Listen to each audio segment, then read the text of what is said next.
आशिक़ मोहब्बत खुदा जिस दिल हासिल नहीं, लाखों मोमिन हो मगर ईमान कमील नहीं। ला युमिनु अहदुकुम हत्ता अकूना हिब्बा इलैहि मिन औलादिही वालिदिही व माली नफ्सी अल नास अजमईन। मोहब्बत का मामला जी। আল্লাহ নবী জান্নাত ঘুরছেন, প্রত্যেকটা ঘরে আগে আগে হযরত বেলাল রাদিয়াল্লাহু আনহু ঘুরছেন, পদধ্বনি আওয়াজ পাওয়া যাচ্ছে। নবীর প্রেমে ফানা হয়ে গেছেন। কুচ্ছি বেলাল, হাবশি বেলাল, উম্মি বেলাল, প্রেম আল্লাহ নবীর প্রেমে দিওয়ানা হয়ে গেছেন, নিজেকে বিলীন করে দিয়েছেন। অর্থাৎ খারাপের রাসূল। ये मोहब्बत का मामला खुदाई मामला, दुनिया की मामला नहीं है। गुरु शिष्य मोहब्बतेर कारबार, प्रेमेर कारबार। गुरु माने अंधकार, गुरु माने आलो, যিনি হৃদয়তে বলে অস্পৃশ্যতা এবং বর্বরতা অসামাজিকতার অন্ধকারকে দূর করতে পারেন, সৃষ্টিকর্তার প্রেমের জ্যোতির সঞ্চালন ঘটাতে পারেন, ব্রহ্ম জ্যোতির সঞ্চালন ঘটাতে পারেন, নূরে ইলাহি ইসলামের আল্লাহর জিকির জারি করতে পারেন, আইনের দিলওয়ালা বানাতে পারেন। তিনি হচ্ছেন মুর্শিদ, গুরু। ত্রিধাতু হুদাল লিল মুত্তাকিন ওয়া মুত্তাকিন। মন ধারণ করবে ধর্মকে। ধর্ম হচ্ছে মহান নীতি, পরিশুদ্ধ নীতি, জ্যোতির্ময় নীতি। ধর্ম হচ্ছে জ্যোতি এবং পবিত্র। মন হচ্ছে সংকীর্ণ, জটিল, মৃত্যুক, হিংসুক, বিদ্বেষী, অস্পৃশ্য। ঋষিগণ বলেন অস্পৃশ্য মন, অসুচ মন এই মনে ধর্মকে ধারণ করতে পারবে না। আমরা জানি নামাজ রোজা হজ জাকাত ধর্ম, হজ জাকাত যে করে তার ধর্ম হয়ে গেল।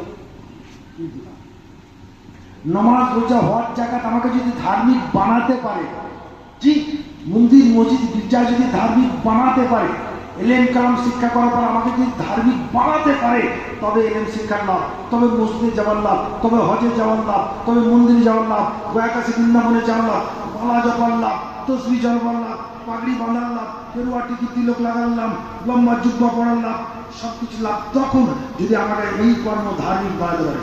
এটা তো মহান কর্ম মনে করি।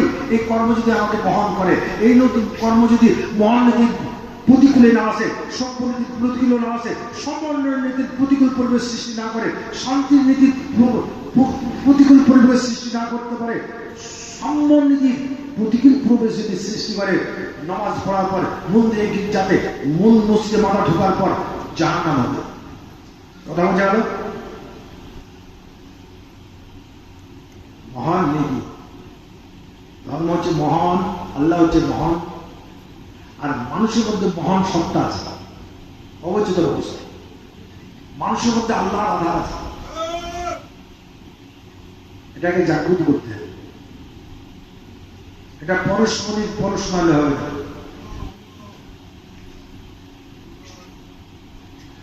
সারা বিশ্ববাসীর নবী, সারা সৃষ্টির নবী, আর কুরসির নবী,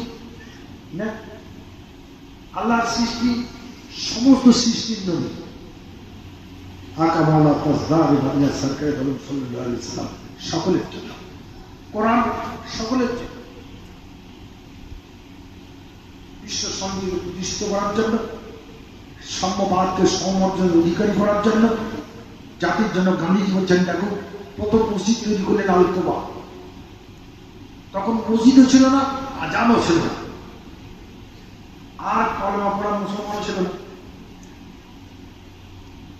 মানুষ কি করত? যে তুমি পুজো করতো সবাই। আল্লাহ রসুলের জন্ম কোথায় হলো? না, কুরাইশ বংশে। কুরাইশ শব্দের অর্থ হচ্ছে উচ্চ বর্ণের বান্ধব।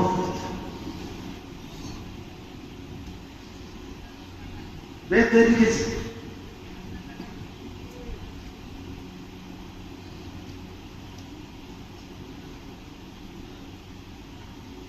ঘোষণা করলেন, হে দুনিয়াবাসী, তোমরা সৃষ্টির উপাসনা না করে স্রষ্টার উপাসনা করো। সৃষ্টিমুখী নাই, স্রষ্টামুখী হবে। সৃষ্টির অস্তিত্ব টিকবে না, আর স্রষ্টা এক, অদ্বিতীয়, অবিনশ্বর। তিনি ছিল স্থায়ী। কাজেই যিনি সৃষ্টিকর্তা পালনকর্তা তার উপাসনা করুন। সৃষ্টিকর্তার সঙ্গে সৃষ্টি মানব জাতির দূরত্বকে কমিয়ে দেবো, আমি তাকে জানিয়ে দেবো, চিনিয়ে দেবো, বুঝিয়ে দেবো। अरे रात को पाता पातने वाला तो रसूलुल्लाह। सारी दुनिया इंसान पैदा किया, इंसान के फायदा के लिए सारे दुनिया मखलूकात पैदा किया अल्लाह। इंसान के हिदायत के लिए मसरू पैगंबर देते हैं अल्लाह। पैगंबर बुराई कामों से रुकते हैं और सीधा रहा पाताने वाला, रात को पाताने वाला। बाद में अल्लाह और अल्लाह रसूल का पातना लाचे कामेल मुकम्मल अल्लाह नहीं बोलिए কথা বুঝে।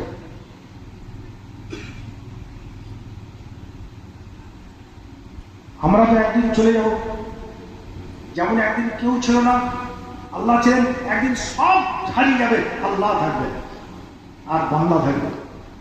আমার স্ত্রী, আমার পুত্র, আমার পরিজন যেগুলোকে দিয়েছেন আল্লাহ, যেগুলো পেয়ে আমি আল্লাহকে ভুলে গিয়েছি। আল্লাহর সন্ধান করতে হবে তো, আল্লাহকে জানতে হবে তো, আল্লাহর সঙ্গে সম্বন্ধ করে যার খাই, যার করি, যার দুনিয়ায় বসত করি, যার দয়ায় জীবন যাপন করি, তারপর থেকে শয়তানের পথে চলবো। হেবুল্লাহ আর হেবুল শয়তান দুটো পথ। মিথ্যাবাদী কোন দলের লোক, হিংসুক কোন দলের লোক, বিদ্বেষী কোন দলের লোক, অহংকারীর কোনো ধর্ম থাকে না, মুনাফিকের কোনো ধর্ম থাকে না, চর্চাকারীর কোনো ধর্ম নেই, তারপর স্বেচ্ছাচারীর কোনো ধর্ম নেই, নিষ্ঠুরের কোনো ধর্ম নেই, জালিমের কোনো ধর্ম নেই, নির্যাতনকারীর কোনো ধর্ম চরিত্র নেই। তাহলে ধর্মের রূপে আসতে হলে মিথ্যা ত্যাগ করে, হিংসা ত্যাগ করে, বিদ্বেষ ত্যাগ করে, অহংকার ত্যাগ করে, সংকীর্ণ পরিষ্কার মুক্ত হয়ে চতুরী ভণ্ডায় মুক্ত হওয়ার পর আমি ধার্মিক হব। কারণ বিশ্বের কোনো ধর্মে এগুলো নেই, ইসলামের কঠোরভাবে নিষিদ্ধ, এগুলোকে ত্যাগ করতে হবে। আর এগুলো ত্যাগ করার যে উপকরণ, সেটা স্থূল কিছু নেই, জাগতিক কিছু নেই, বাহ্যিক কিছু নেই। মন যেমন সুখাতি সুখ, মন যেমন অদৃশ্য, মনকে যেমন আমার মন আমি দেখি না, তার ধরন মরণ, তার গঠন, তার অস্তিত্ব সম্পর্কে আমার কোনো জ্ঞান নেই। খায়ের এই মনের শোধন পরিশোধনের যে কারবার, এটা নবীর পরে আল্লাহর ওলি। শোধন পরিশোধন এবং প্রসারণের যে কারখানা, কারবারি, এটা আধ্যাত্মিকতার কারবারি, আল্লাহ রসুলের প্রেমের কারবারি। আল্লাহকে ভালোবাসতে হবে তো, আমরা সবাই তো আল্লাহকে ভালোবাসি। আর যারা আল্লাহকে ভালোবাসে তারা ধার্মিক হয়, যারা আল্লাহ রসুলের পয়গম্বরকে ভালোবাসে তারা আল্লাহ ধার্মিক হয়। কিন্তু আল্লাহকে যে আমরা ভালোবাসি, বুঝতে পারি আল্লাহর ভালোবাসা কেমন, আল্লাহকে আল্লাহর ভালোবাসার স্বাদ কেমন, আল্লাহ প্রেমের ভাব কেমন, আল্লাহর প্রেম দিলের ভিতরে আসলে দিলের অবস্থা কি হয়, তার ক্রিয়া কি হয়।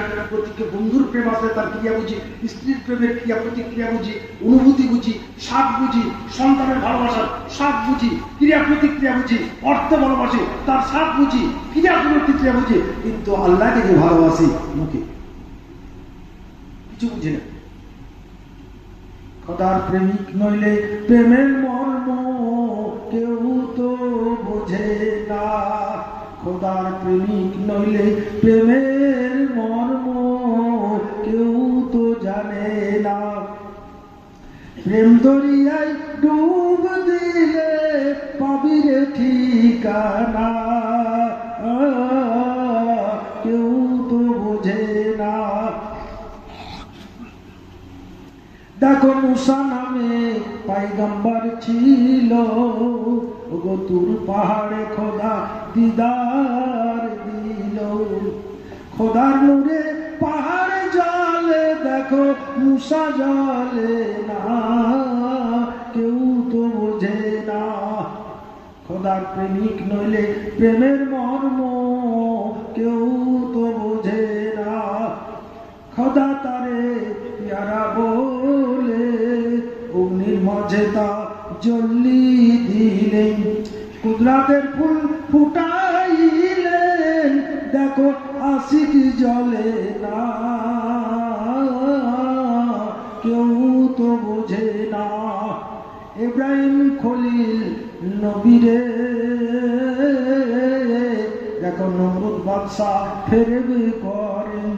অগ্নিতে যা লাইবার তোয়ারে কত দিল যে যন্ত্রণা কেউ তো বোঝে না। আল্লাহুম্মা সাল্লি